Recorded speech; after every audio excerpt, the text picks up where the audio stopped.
আসসালামু আলাইকুম। দেশ বিদেশ টিভি থেকে হুসেন বলছি। আমার চ্যানেলে সবাইকে স্বাগতম। ১৫ই আগস্ট শেখ হাসিনা ভারত চলে যান এবং তার দলের অনেক নেতা কর্মী অনেকে আত্মগোপনে চলে যান, অনেকে বিদেশ, অনেকে জেলে। এখন স্বাধীনতার নেতৃত্ব দানকারী এই দলটির এই অবস্থা হলো কেন? এখন এই দলটা অনেকটা নেতৃত্বহীন। কিন্তু কথা হলো, মাঝি ছাড়া তো নৌকা চলে না। নৌকা চালাতে হলে সঠিকভাবে একজন মাঝি দরকার। এখন প্রশ্ন উঠেছে যে এত বড় একটা দল, এই বিপদের মনে কোনো নেতৃত্ব নাই, তাহলে এই দল চলবে কি করে? এই দলকে হারিয়ে যাবে, নাকি শেখ হাসিনা বিদেশ থেকে দল পরিচালনা করবেন? কিন্তু বিদেশে বসে দল পরিচালনা করা কতটুকু সম্ভব? কেউ কেউ বলছেন যে তারেক জিয়া তো দল পরিচালনা করছেন লন্ডনে বসে, তো তিনি পারবেন না কেন? তো বিভিন্ন ধরনের মতবাদ আছে। তবে কেউ কেউ মনে করেন যে তারেক জিয়ার তিনি বিদেশ থাকলেও তার দলের অনেক নেতাকর্মী মার খেয়েও মাঠে ছিলেন, কিন্তু আওয়ামী লীগের তো কেউই নাই এখন। তো এখন নতুন নেতৃত্ব নিয়ে বিভিন্ন কথাবার্তা আসছে, কে আসতে পারে না আসতে পারে। আমরা মিডিয়ার মাধ্যমে জেনেছি, অনেকে বলছেন সাবের হোসেন চৌধুরীর কথা, মেয়র আইবির কথা, সোহেল তাজের কথা। তো আজকে শুক্রবার দৈনিক মানব জমিন, আজকে শুক্রবার 15ই নভেম্বর, দৈনিক মানব জমিন পত্রিকায় একটা রিপোর্ট ছেপেছে। তারা বলছে যে তাজউদ্দিন পরিবারকে ফোন করা হয়েছে উপরের লেভেল থেকে এবং বলা হয়েছে দলের দায়িত্ব নেওয়ার জন্য, এবং সেটা নাকি সর্বোচ্চ পর্যায় থেকে বলা হয়েছে আওয়ামী লীগের। এখন সর্বোচ্চ পর্যায় কোনটা? সর্বোচ্চ পর্যায় বলতে তো শেখ হাসিনায় বোঝায়, নাহলে সজীবদের জয়, নাহলে শেখ রেহানা, না হলে পুতুল। এদের কেউ না কেউ হয়তো ফোন করেছেন তাদের ভাষ্য অনুযায়ী, কিন্তু কে করেছেন সেটা বলেনি। বলা হয়েছে, তারা দাবি করেছেন যে সর্বোচ্চ পর্যায় থেকে ফোন করা হয়েছে। তো আমরা হয়তো মনে করছি হয়তো শেখ হাসিনা নিজেও ফোন করতে পারেন। কেন করতে পারেন?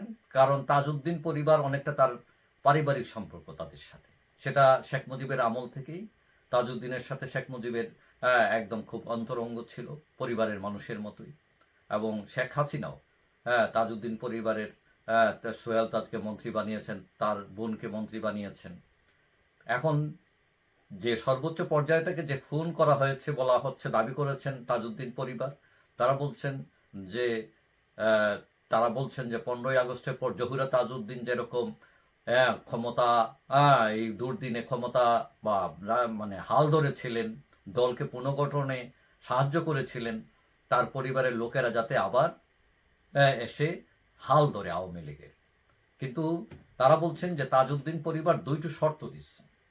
শর্ত হলো কি, একটা যে পাচার হওয়া অর্থ ফেরত আনতে হবে, আর এই যে গণহত্যা হয়েছে এই গণহত্যার জন্য ক্ষমা চাইতে হবে। এবং এই দুই শর্ত দেওয়ার কারণে আলোচনা থেমে যায়।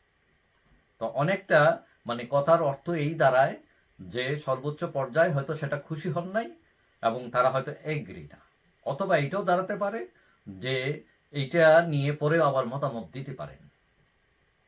এখন শেখ সরি তাজউদ্দিন আহমেদের মেয়ে শারমিন আহমেদ, তিনি বলছেন যে তার মা জহুরা তাজউদ্দিন আওয়ামী লীগের দুর্দিনে 75 পরবর্তী সময়ে দলের হাল ধরেছিলেন এবং যারা মেধাবী তাদেরকে দলে ভিড়িয়েছিলেন। কিন্তু পরে কি হলো?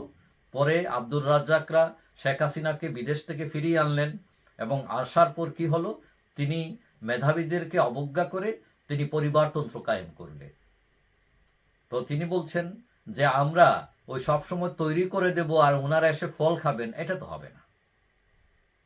অর্থাৎ তাদের মান অভিমান খুব আছে শেখ হাসিনার উপর বা আওয়ামী লীগের উপর, যাই বলেন না কেন। এখন এই অবস্থায় তাজউদ্দিন পরিবারের কেউ, শারমিন আহমেদ অথবা সুহেল তাজ বা যে কেউ হোক, কেউ আবার নেতৃত্ব নিতে পারেন কিনা, এখানে একটা সম্ভাবনা তৈরি হয়েছে।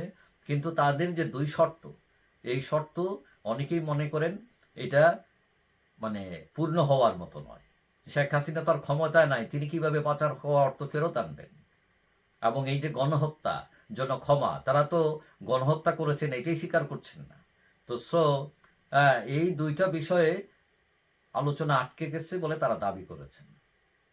এখন দেখা যাক কি হয়। আওয়ামী লীগের নেতৃত্বে হয়তো তারা আসতেও পারেন, একটা সমঝোতা হতেও পারে, আবার নাও হতে পারে, অথবা অন্য কেউ আসতে পারেন। যাই হোক, সবাই ভালো থাকবেন। আশা করি দেখা হবে অন্য কোনো ভিডিওতে ইনশাআল্লাহ। আল্লাহ হাফেজ।